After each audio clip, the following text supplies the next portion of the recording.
அன்புடன் அழைக்கிறோம். We are delighted to welcome Thirumigu Dimple Yadav, Member of Parliament, has demonstrated that women's parliamentation in politics lead to the empowerment of society to deliver special address. Thalapati M.K. Stalin ji, Mrs. Kani Mohi, MP and Deputy General Secretary of DMK, General Secretary of International Congress, Priyanka Gandhi ji, MP and Working President of NCP, Mrs. Supriya Sule ji,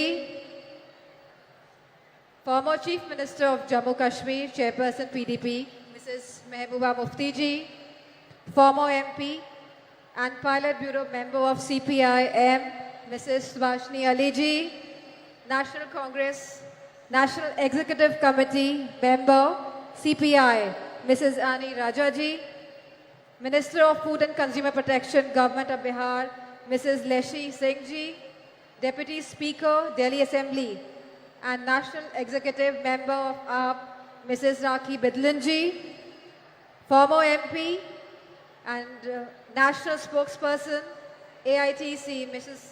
Shushmita Dev ji, and all the dignitaries who are present in front of me, all the distinguished guests, and my fellow citizens of India.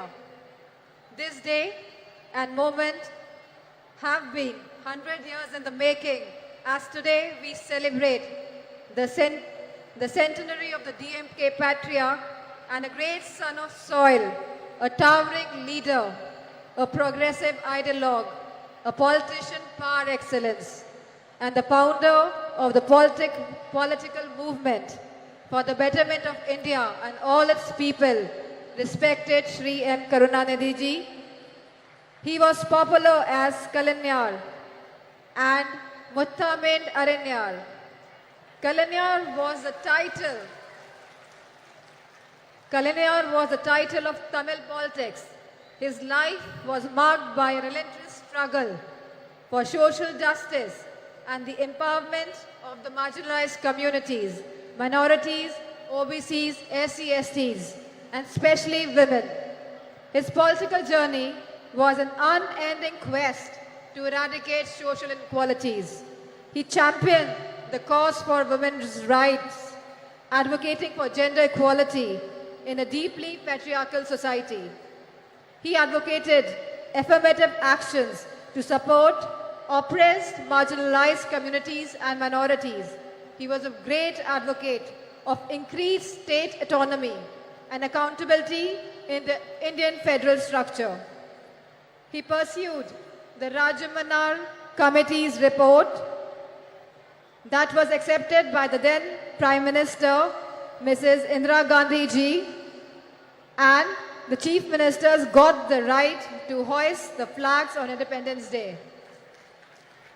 Kalanar's life was dedicated to the pursuit of social justice, an endeavor that remains even more relevant and inspiring today. His vision was rooted in the principles of equality, fairness, and inclusivity. He believed that society could only prosper when every citizen, regardless of their background, was given equal opportunities to thrive.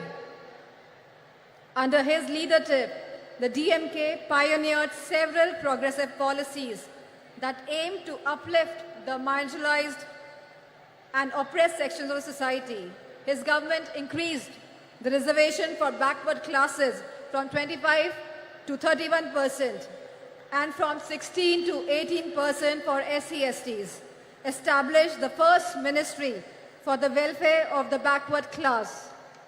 As a member of Parliament and a woman, I am deeply honored to address you all on this special occasion, and I want to focus on the three fundamental aspects of the vision for India: an unyielding commitment to social justice, tireless effort to protect the dignity of each individual, and untiring advocacy for women's rights.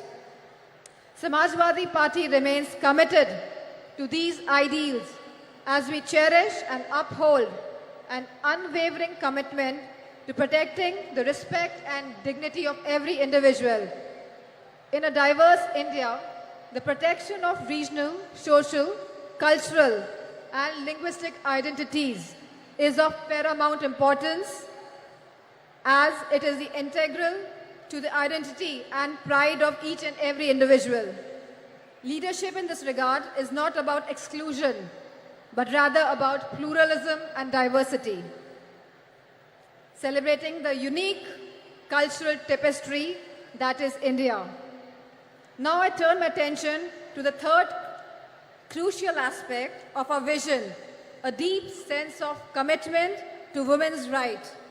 We all must be a true feminist today, advocating for gender equality, women's education and upliftment, policies that have always been advocated and implemented by the Samajwadi Party in Uttar Pradesh, found home and expression in Tamil Nadu under Kalainar.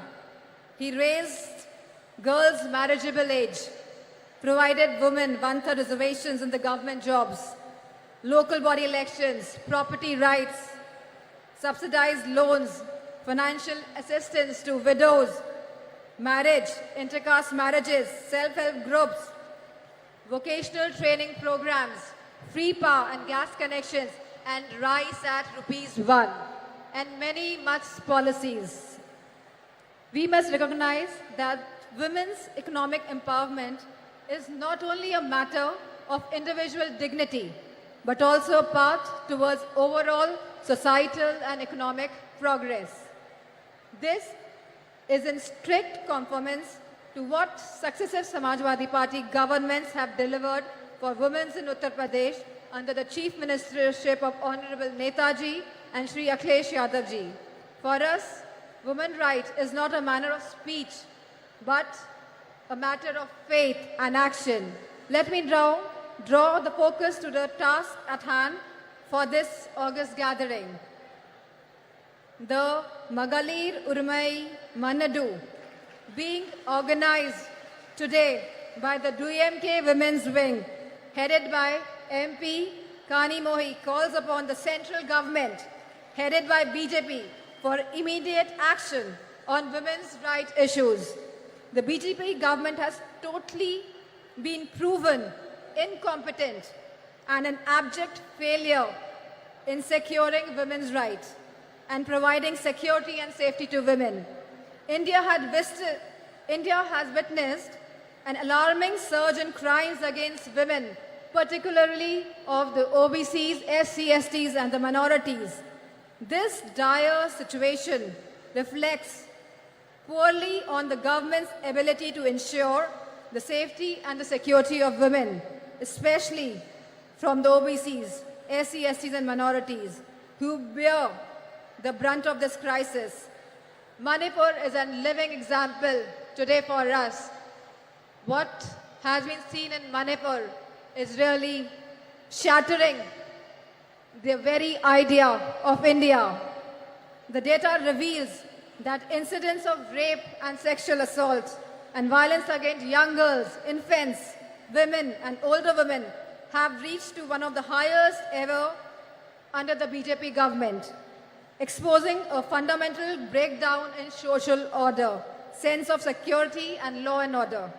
The lack of swift justice and a consistent track record of not holding perpetrators accountable has led to this scary situation in the country.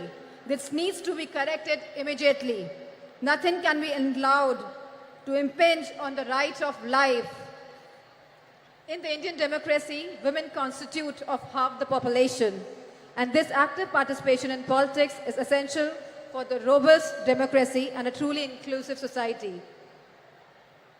The recent proposal by the BJP government to postpone the vital reform of implementing 33% reservations of women in parliament and state assemblies way into the distant future is a huge disappointment that appears to be only a BJP political ploy. The BJP's move is only an eyewash, purely for electoral gains. Samajwadi Party's argument for providing separate reservations for OBCs, for SC/STs and minorities is a critical, progressive stance that deserves immediate inclusion and consequent implementation. The BJP government's one-size-fits-all will certainly dilute the representation of marginalized communities. The Samajwadi Party's proposition recognizes the unique challenges faced by the women of OBCs, SC/STs and minorities. By providing separate reservation, it ensures that these historically disadvantaged groups have a more equitable chance at political participation. BJP government should be open to this critical improvement offered by the Samajwadi Party. It is essential to recognize that diversity in representation is key to vibrant and dynamic democracy. The Samajwadi Party's argument rightly underscores this crucial point. As Samajwadi Party has consistently advocated for women's safety and their rights. We recognize the importance of safe environment for women as a catalyst for the societal change and economic growth. A safe environment empowers women to participate more actively in the workforce, driving India's progress. In fact, Claudia Golden of Harvard, who won the award Nobel Prize in Economics, argues for increased women labor force participation rate, validating Samajwadi Party's approach and philosophy on this subject. The time for procrastination has passed. We need to break down the barriers that have held women back for so long. Let us build a society where everyone can live with dignity, freedom, and equal opportunities. We at Samajwadi Party, along with the India Coalition, are committed to making this vision a reality. And we urge all the citizens to join us in this essential demand for the coming change. It is an idea whose time has come. Thank you, DMK, for organizing this wonderful congress, this wonderful conference today, and for giving me this opportunity to present my views, my thoughts on behalf of Samajwadi Party. And I thank all the women wing of DMK. Thank you. Jai Hind.